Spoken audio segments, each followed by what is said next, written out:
Assalamualaikum. Today I have a message for Prime Minister Modi. Prime Minister Modi, we love our neighbors. Prime Minister Modi, let us resolve peace, spread peace and everything peacefully. Spread peace and not hatred. Let us resolve peace.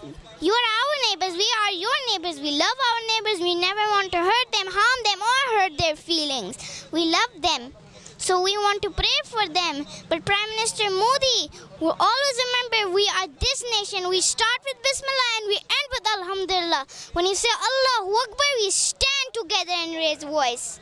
And you cannot defeat us, Prime Minister Modi. You can never defeat us. By the power of Iman, we can do anything to defeat him. Because this is our time. And today I have a message for Muslim Ummah to unite and take a stand against this cruelty and aggression. Don't just sit but do something to make Allah happy, to stop this cruelty and aggression from war. Hazrat Muhammad ﷺ also said in Islam to stop this war from danger.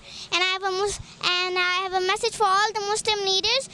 All the Muslim leaders must unite and take a stand against this cruelty and aggression. Why you Muslim leaders are sitting and doing nothing? Look at our leader Imran Khan, how brave he is and how strong he is. He is standing and he is raising voice. He is fighting for Kashmir. You don't have a golden heart. You don't have a heart. You don't have the power of Iman. He has the golden heart and he has the power of Iman. And he is raising voice. Allah loves him and Allah will do anything for him. And thank you for listening. That's all I wanted to say. Allah Hafiz. Love you all for listening me.